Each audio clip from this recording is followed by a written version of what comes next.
Thank you. And yeah, thanks for inviting me and thank you for being here. I'm going to talk about the two-sided UX of clinical trials. I've been part of a small startup in Denmark called ForskningNu, meaning research now, roughly translated. So I'm going to tell the story about that. A little bit about me. My name is Jesper. I live in Copenhagen, Denmark. I'm a UX-driven digital designer running a one-man digital design studio called Stories Without Endings.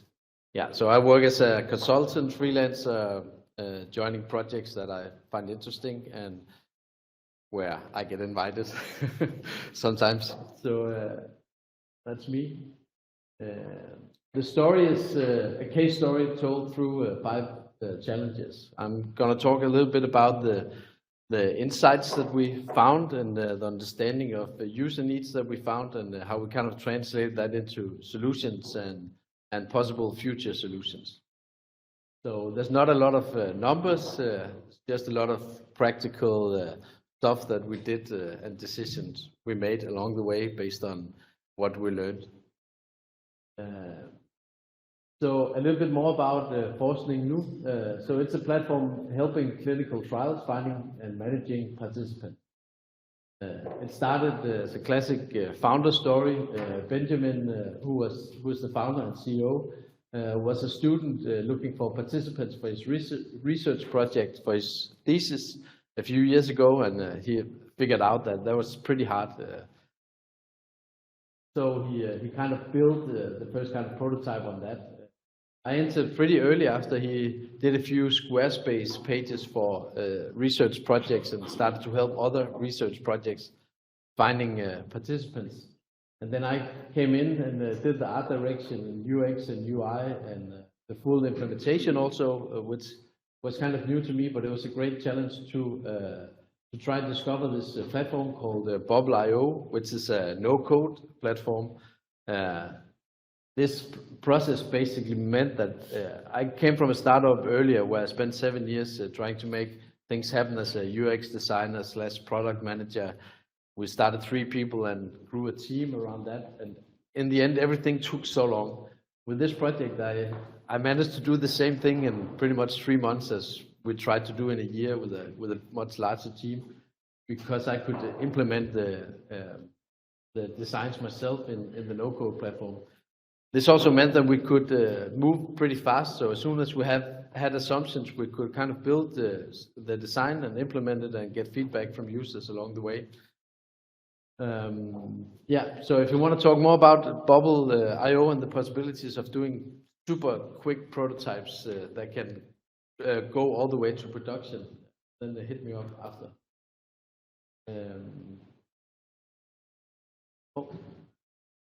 I made some numbers here. Okay, I'm just going to tell you, it's we've been live pretty much from the beginning, and kind of it's a platform that kind of makes its own money. So we're not funded by outside investors. We have had about 250 research projects now where we found participants, and we had about 10,000 registrations across these projects. We are only in Danish at the moment, but we're kind of dreaming about venturing to other countries as well. Also, we are mainly focusing on public funded projects, but also kind of stepping into the private area. So a lot of the stuff I'm going to talk about is based on what we learned from public projects rather than private projects who has a bit more specific needs. Okay, so a little bit about the world of clinical trials. There's basically 2 types of core users here. There's the participants who join and get tested and trial, and there's the researchers who are kind of setting everything up and collecting the data. Of course, the researchers group is sometimes a cluster of people, a whole team with different levels, but we kind of, for simplicity, build this understanding of the researchers' end of it, because we basically perceived this early on as a two-sided business model or a two-sided marketplace, which is quite classic building startups on the internet. There's somebody who offers something, sells something to other people that kind of get engaged, and then you can build a community around that. That's kind of the Airbnb model, or yeah, you can name thousands of them these days. But to get a bit more understanding of these two groups, where participants can basically be ordinary people who hear about research projects and want to participate for various reasons. Researchers can be public and private, and we looked a bit more into the motivations of these two groups. So we found that surprisingly large number of ordinary people wanted to just help science, like do something good and make sure that the civilization is getting wiser. So that's a really great thing. Also, some people participate or are motivated by health benefits. For example, you could get a certain type of surgery where they test after the results, and maybe you get the benefits, maybe not. But it could also be data and insights. So we have seen people join weight loss programs, test programs for that, to kind of both for the benefits and also to get insights. Sometimes you get measurements of your body that especially these data nerds are really happy about, because they're super expensive and you can't do it themselves. Some people participate sometimes for money. There's regulations about how much you are allowed to pay participants in Denmark, and I guess in most of Europe, to participate in trials, because you want, of course, the scientific objectivity and all these fine principles that need to be underlying everything. So the researchers, they are basically interested in the subject they're researching. They are sometimes very interested in the results, the progress. Maybe private companies are more interested in getting a new medication to market. What none of these people are interested in is administrative, practical work. Picking up the phone, calling people, saying, "Hey, Andy, do you want to participate in my clinical studies?" They don't like that.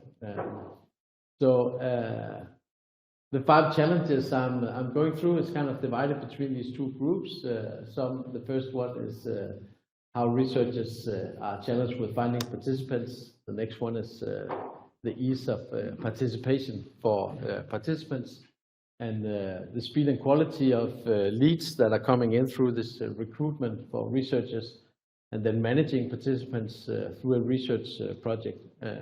And then the last part is the return of motivation, or kind of the updating of the research results for participants.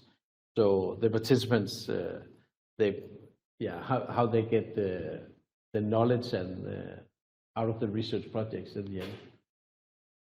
So jumping into the first one. So basically the situation is that before, how to find research projects for a lot of public projects was to use newspaper ads, or to call your friends, or to put flyers on the doctor's office, or sometimes they would source it from hospitals and patient organizations. So the needs we are kind of looking at is this, they needed a system that provides them with a broader and more efficient search to find more people, better representation of diverse groups, and also there's a rising need for more diversity in a lot of clinical trials. Typically all the same friends of the doctors who are participating in, and that's basically it's following the growing needs in society for more diversity in all areas. So the solution we have been kind of working with is to first create this opportunity to create a public presence for these research projects. So we basically build a platform where you can go and build a website with the basic requirements for participating in the trial, and then you can put it up live for free. And we're also working on building the understanding of the target group and how to reach them. So one of the main offerings we have right now is promoting science projects and participation of them on social media. So basically we take this the inclusivity and the exclusivity criteria of a clinical trial participation and kind of translate them into the world of social media, where you get access to a much broader group of people. So yeah, this is just showing the process quickly about how to create a project and create a basic website where you can start getting registrations from participants. So one of the future perspectives here are we can allow, once we kind of grow the database of people who signs up and registers for projects, we can grow the data set and make it possible to search. So we can create the possibility to take direct approaches for research projects and kind of find a secluded group and invite them to participate in projects directly. And also this just creating a better understanding of the pool of leads. Of course, we are looking to grow our database into the complete population of Denmark and eventually the world. So at that time, we would be able to predict what is even possible for a clinical trial. So we can kind of, in some cases, take a step back. So if a clinical trial is set up to find, let's say, 11 billion people who have a certain condition, we would tell them there's only 9 people in the database. So you could kind of feed back to the protocols and the basic requirements of clinical trials and assist that process as well, figuring out what's possible. So switching to the participant side, the ease of participation. So basically before it was like you could hear about these projects from friends. I participated in that, it was great. I learned this and that, and I achieved this. And then you can't participate because it's only afterwards. Also, you learn a lot about studies in the media, you read the results, and hear about stuff that's gone wrong or whatever, but it's basically the way that the kind of ordinary people interact with the results of clinical trials. But there's a lot of knowledge to be kind of found and shared. And we really sense this desire of doing good and being part of something bigger and seeking purpose that a lot of people have these days. Probably the loss of religions and political places to find meaning in life. I don't know, but also kind of akin to the need to do good for the climate and just be a good citizen. And there's a lot of that. We hear a lot that from participants. Also, there's a personal desire to get the data or benefits of projects, and then we also hear a lot. People have been in the same situation. I would really like to help them by assisting the science project, because then we can kind of make this cure, or we can figure out what to do. So this kind of empathy is also present among a lot of participants. So yeah, basically we try to solve this with the ability to search, and one little tiny specific UX thing we tried to do here was to exchange the classic search filters for questions like who are you male or female, what's your age, where you're from, and then we would kind of pick the results based on that. And if there's no results, if you live in a certain place in Denmark, you're able to sign up for the database and get notified about new projects. So this way we kind of grow the database of people that we can send emails to and invite for projects. So the future perspectives here are to build better user profiles, add health data and medical records. We are very fortunate in Denmark that people have a high level of trust in authorities and systems handling health data and medical records. So as it looks now, people are willing to kind of put that kind of data into a system where research projects can search through them and access them, of course with anonymity and the ability to kind of subtract your consent. Also, we try to build on on the engagement of people participating in the research, and that's all has a whole broader perspective. So back to the researcher side, the first prototypes we made, and also kind of what else, what other solutions they would use. A lot of projects saw a lot of random registration, like people were really, they didn't read through the terms, they didn't read through the process that they're supposed to do for the trials. They didn't understand they need to show up 10 days in a row, stuff like that. So people also dropped out, and making a big effort finding people and then having them drop out last minute, that's really horrible for projects like this. Sometimes you even have to start over again. And of course, this tedious screening process, you need to call people up and kind of figure out if they're coming or not. So better data on these registrations and more efficient tools and processes are clear needs for researchers in this case. So what we have done so far is improve this pre-screening. So we take basically every single criteria and ask in a wizard, in a flow, so making sure that people signing up for a project really understand what it's about and taking the time to answer correctly. One example is the BMI, for example.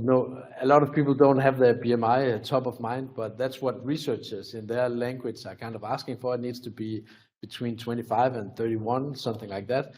But how do you get there? So people most often know approximately their weight and their height, so you can build a calculator for it. So that's what we did.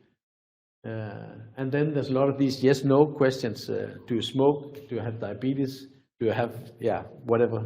It can be all kinds of questions, but you need to answer either yes or no to them. And then this is also a little thing I want to highlight is this question. Obviously, it's in Danish, but this is for when you're kind of signing on to a project, registering, and you're kind of doing your final commitment. So we allow the user to tell the researcher, can you tell me more about the project and the next steps in email or on phone. And then you can pick a time slot where it kind of suits you to be called. And this kind of asking this question creates a little bit of a commitment later on. So when the researchers actually call in this time, you're more like you actually kind of promise you would pick up the phone. So this is one of these small loops that we work on to get more commitments in these projects. It's a general thing, I think, in healthcare design, to this fear of losing control and making sure that users are actually doing what they say they will do once they close the screen or put the phone in their pocket. So there's a lot of these kind of micro commitments that are they're very helpful. Also, to assist the researchers, we are streamlining this process of creating social media campaigns, and that's also basically how we make our money. As it is now, we assess how hard it is to find these people that a certain project is looking for, and how much effort they need to put in, the participants, because if they need to put in a giant effort, then they are less likely to participate. So we kind of assess these and give the price based on that. And then we use this to promote it on social media. Some future perspectives in this area to make it more quicker and better quality is to use AI-assisted screening and targeting. So again, building this database of more knowledge on users would be easier to kind of to hit the right targets. Building knowledge graphs with more health data and medical records, and also records of previous screenings that people have done, these pre-screenings, collecting the questions and adding that to the knowledge graph on people. So this will increase the possibility to do these direct invitations to participate. And also we are working on more partnership with patient organizations for especially certain types of clinical trials. There's also now we're venturing into the private sector. This speed and efficiency and quality is becoming much more important, because it's also about patents that are running out. So a few days faster on the recruitment could mean basically millions for large pharma companies in the end, before the patent runs out and competitors are joining the market. The part of managing participants, basically people have been using spreadsheets, phone lists, multiple calendars, pretty non-compliance, GDPR non-compliance everywhere. A lot of time has been wasted, data lost, and especially with hybrid trials, there's a real fear of losing control over participants. So how do we kind of get this hook in them and keep the engagement? That's something that worries researchers. So we try to provide them with better management tools and more reliable communications and centralized scheduling and reliable follow-ups on protocol. So especially these hybrid trials, we are exploring ways to kind of get the feedback from research. Hybrid trials are trials that take place some things on site and some things at home. So a lot of measurements you can do at home, and you can save time on scheduling. But it's also when lab people see their subjects moving out of the lab, they get pretty scared sometimes. So yeah, we are working on this. This is a work in progress, but we are working on this participant management suite. That's basically a way to build trial timelines, and so you can kind of map out the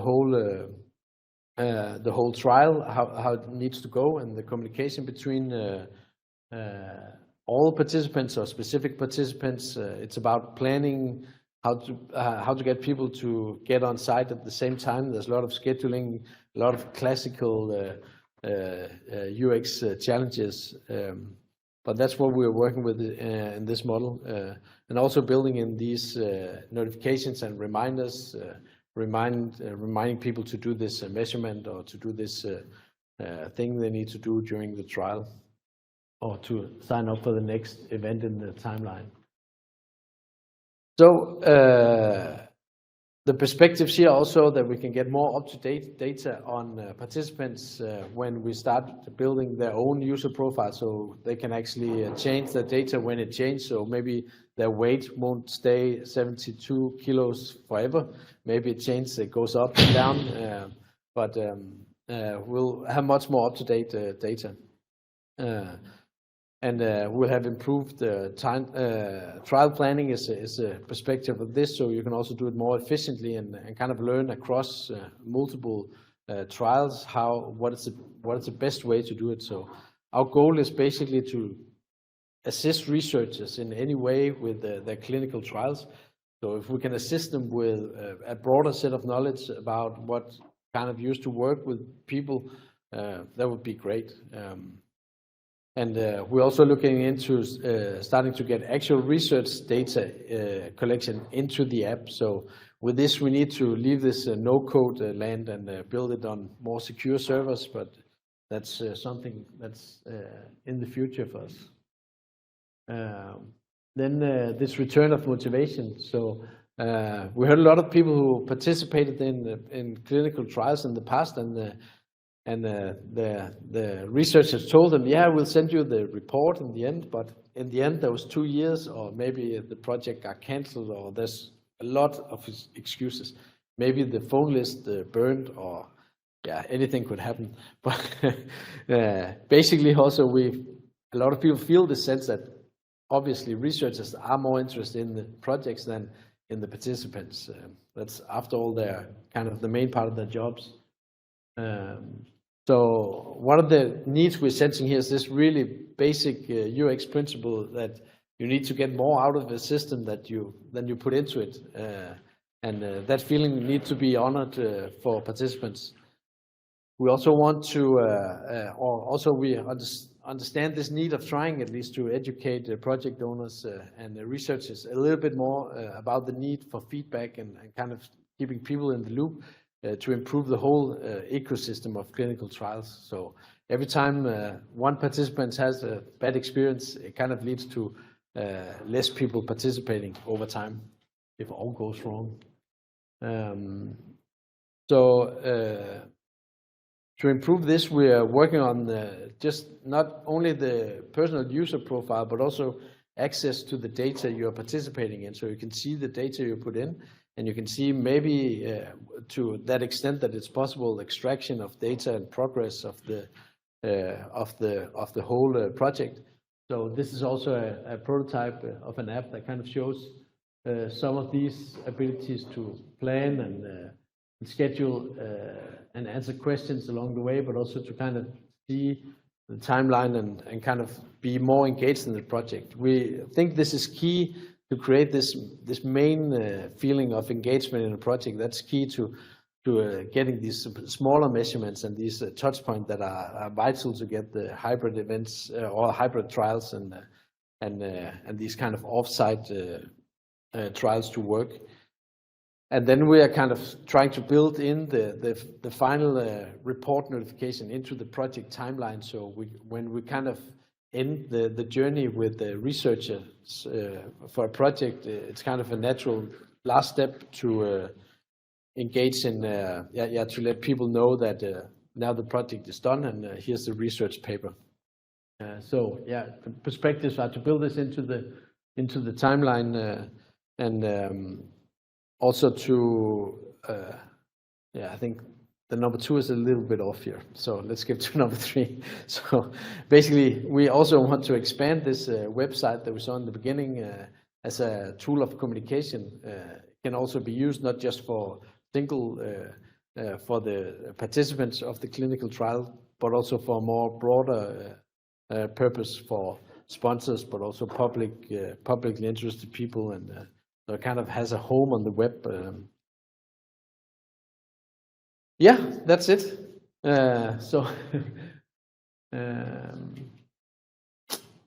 I'll welcome any questions. Yeah, there's one.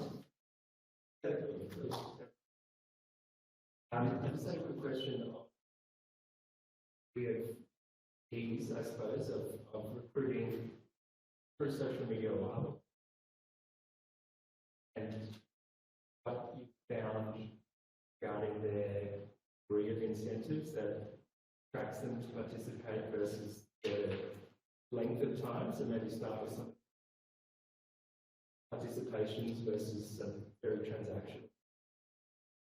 Yeah, we are experimenting a lot and using direct feedback from the promotions itself. So we kind of change the purpose. We start out with maybe 3 different angles. Is it for the kind of egotistical benefits, or for the greater good, or for there's a scale there.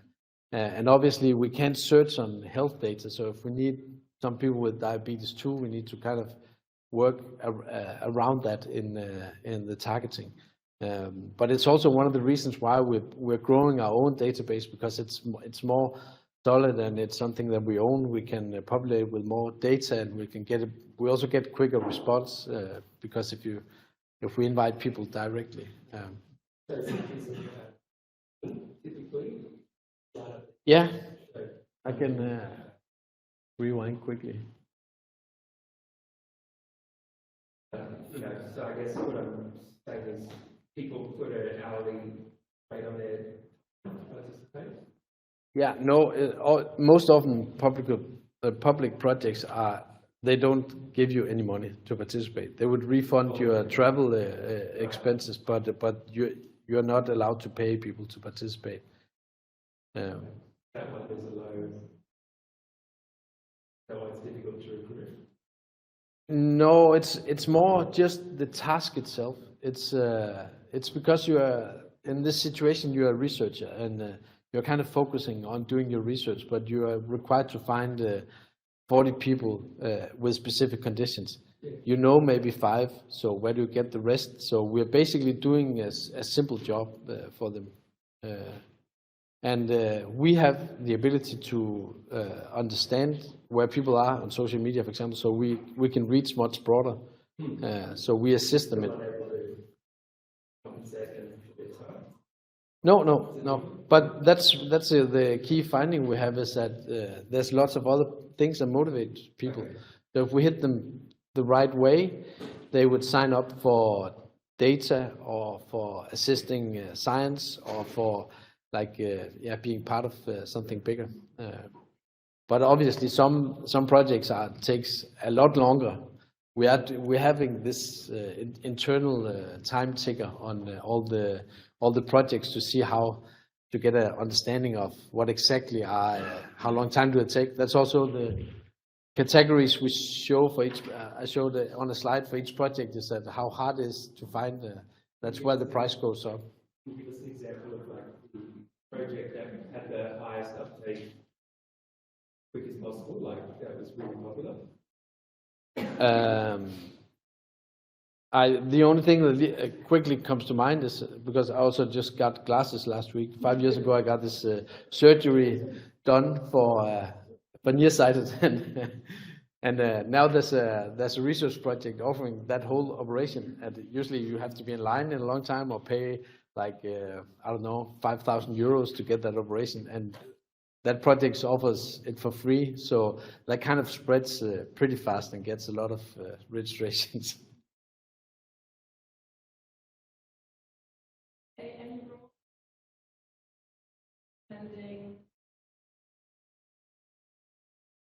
Yeah, we do have some sourcing on by physicians and hospitals and patient organizations that are kind of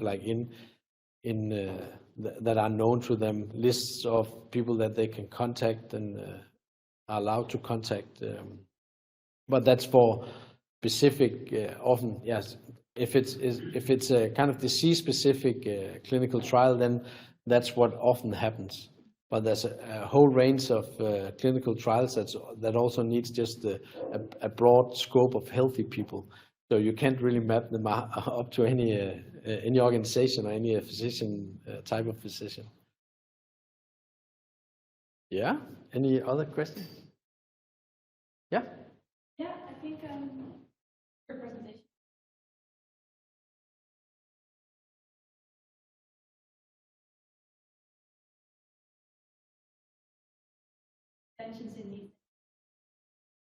No, it's actually been, as a UX designer, has been a really super nice case to work with, because there's these two clear angles, what they kind of need. There's no conflicts. And what's even more fortunate is that researchers are not competing. So they're super willing to share work on their projects and kind of their needs for their specific projects. They basically, everybody wants to help doing clinical trials and finding participants easier. So they would happily share their kind of practical insights. So in some other places, when you build a two-sided marketplace, you need to kind of make sure that, for example, on Airbnb, you need to somehow make every space unique and make sure that they are kind of have their own way to compete with each other. But we are basically in a completely no conflict zone. Obviously, when we go more into private projects, the deal is a bit different. But I think we can handle that based on what we learned from the public project so far.